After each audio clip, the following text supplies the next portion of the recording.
Ketika itu semeton Gek Putu di kamarnya sudah mengemasi barangnya dengan teman-temannya. Tapi anehnya kok dia tuh kayak merasa berdebar, kayak takut, kayak bimbang, kayak malu, kayak gimana gitu.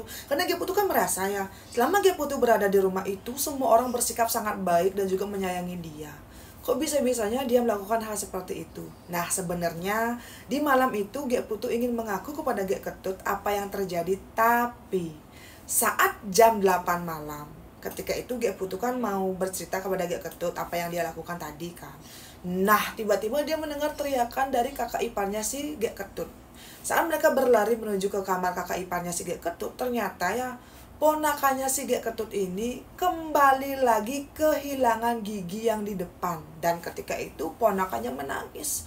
Dia bilang, aduh sakit, gigi adik sakit, sakit. Dan ketika gigi ini jatuh, darahnya mengucur sangat banyak semeton. Dan karena itulah ponakannya si Gek Ketut ini kembali dilarikan ke dokter terdekat. Dan yang ada di rumah saat itu cuma Gek Putu, Gek Ketut, dan juga teman-temannya.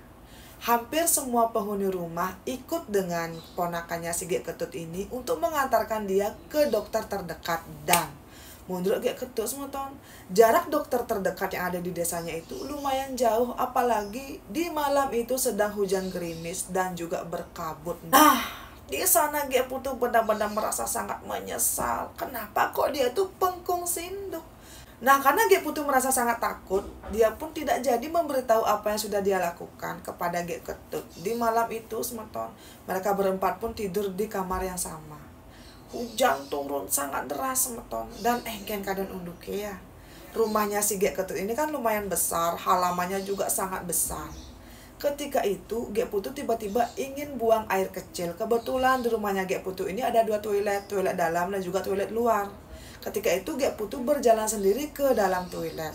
Dan toilet ini memang berada di ujung kamar dari si Gek Ketut. Ketika masuk ke dalam toilet, Gek Putu mendengar seperti ada suara langkah kaki seseorang yang sedang mondar-mandir di depan toilet. Gek Putu berpikir, oh mungkin itu teman-temannya yang sedang menunggu Gek Putu untuk keluar dari toilet. Dan ketika itu, Gek Putu ini kan sudah selesai kencing. Dia tuh kayak menggunakan celana dalamnya lagi. Tapi tiba-tiba dok dok dok dok dok.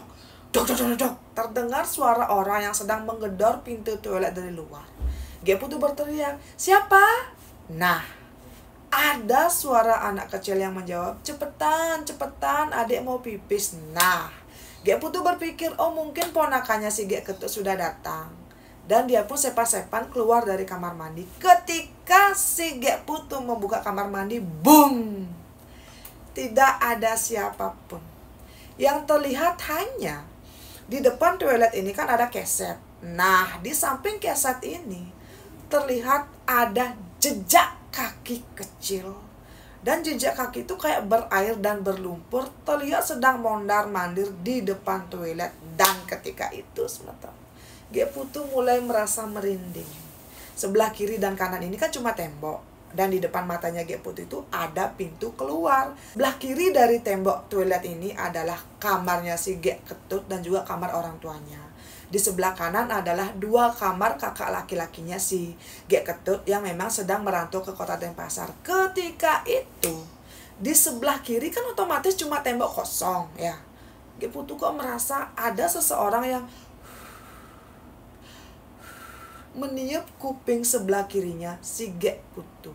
Ketika Gek Putu melihat ke kiri, tidak ada siapapun. Tapi ketika Gek Putu melihat ke kiri, kuping kanannya Gek Putu kembali merasa seperti ada yang meniup semeton.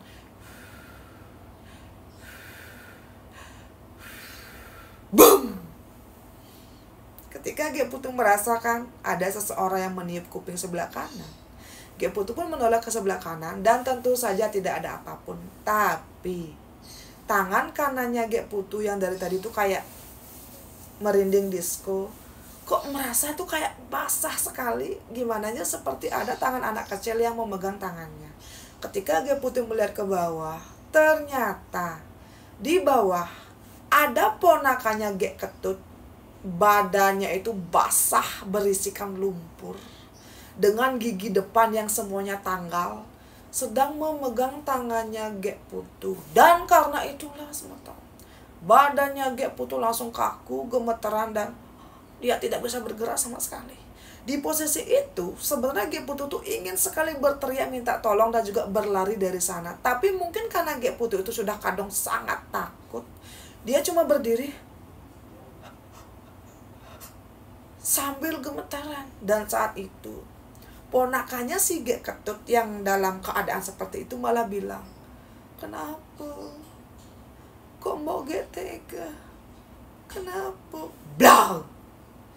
Karena saking takutnya, Ge Putu pun kembali pipis di celana dan dia pun pingsan. Entah berapa lama ya si Ge Putu ini pingsan, tapi menurut si Ge Ketut semalam Ge Putu ditemukan sudah pingsan di depan toilet dengan keadaan pipis di celana. Aduh semeton. Waktu itu ya semua keluarganya Ge Ketut menjelaskan ketika si Ge Putu ditemukan, tentu saja Ge Putu merasa sangat malu. Dan ternyata yang membersihkan celananya si Ge Putu ini adalah Ge Ketut dengan teman-temannya. Di sana semeton, Ge Putu mulai merasa makin bersalah. Ketika Ge Putu ini benar-benar sudah merasa lebih baik, dia pun kayak bertanya kepada Ge Ketut, "Bagaimana ponakanmu?" Nah, ternyata semalam keluarganya si Ge Ketut yang mengantarkan ponakannya untuk pergi ke dokter mengalami kecelakaan mobil, tapi astung-karinya itu tuh benar-benar kayak kecelakaan yang tidak mengakibatkan sesuatu yang fatal.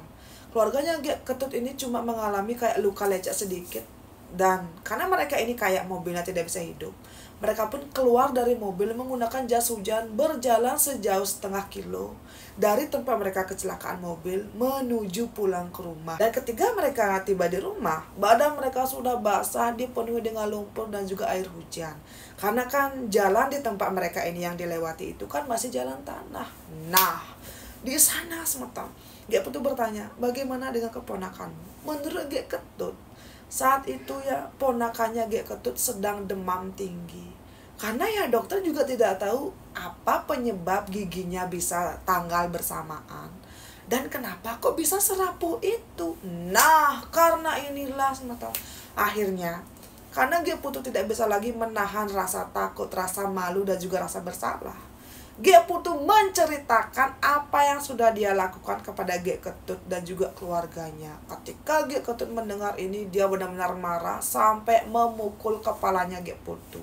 Di sana Ge Ketut menangis sambil bilang, "Saya sudah bilang jangan coba-coba.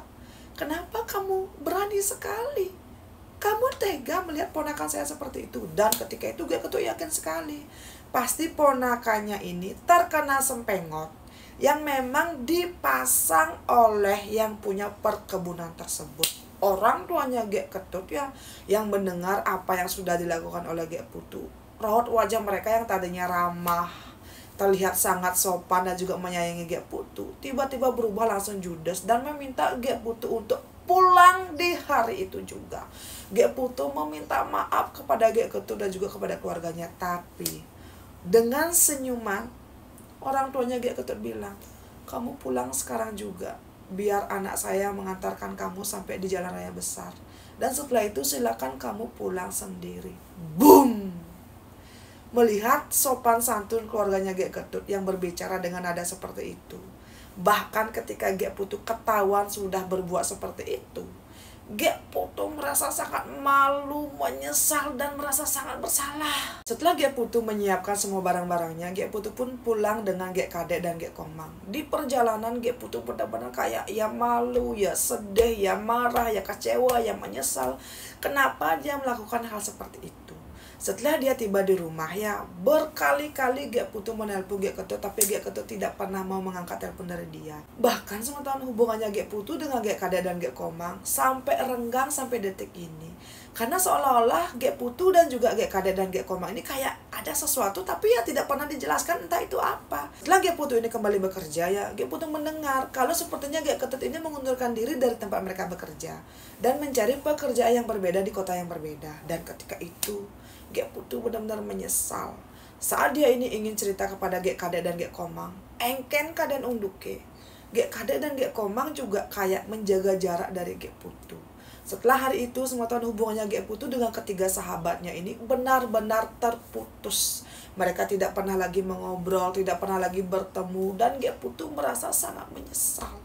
Dia benar-benar merasa kehilangan sahabat baik yang selalu ada untuk dia saat dia terpuruk ditinggalkan oleh lelaki yang benar-benar dia cintai.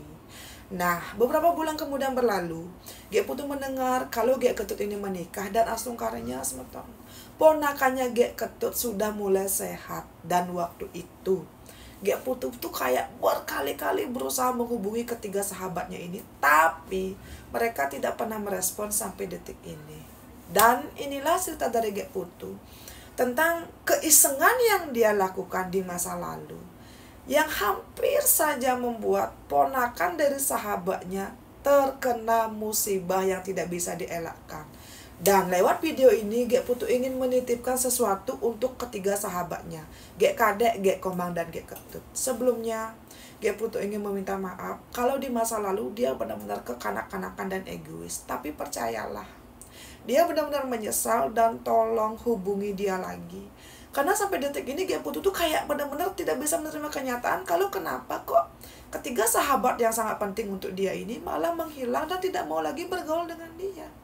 Dia benar-benar meminta maaf dan tolong hubungi Gek Putu. Dan semoga melalui cerita yang saya unggah ini di akun YouTube saya ini, Gek Putu bisa mendapatkan maaf dari ketiga sahabat terbaiknya ini. Karena menurut Gek Putu semeton, ketika dia benar-benar terpuruk ditinggal menikah oleh pacarnya ini, hanya mereka bertigalah yang selalu ada untuk Gek Putu. Dan Gek Putu juga berharap, tolong hubungi dia setelah kalian menonton video ini. Nah, untuk semetonku, bagaimana menurut kalian? Kalau kalian menjadi Gek Ketut, Gek Komang, dan juga Gek Kadek, apa yang akan kalian lakukan ya? Silakan berkomentar. Dan juga di sini saya juga tidak tahu harus berkomentar seperti apa, karena kita manusia pasti punya rasa ingin tahu, tapi terkadang lebih baik rasa ingin tahu itu kita simpan agar tidak merugikan orang lain. Untuk semetonku yang sudah nonton dari awal sampai akhir, sukses banget, jangan lupa tinggalkan jejak dengan cara like, komen, dan subscribe. Karena komen, like, dan subscribe itu gratis. Dan juga untuk Gek Putu, sukses banget untuk ceritanya hari ini. Sampai ketemu di cerita saya selanjutnya. Dadah!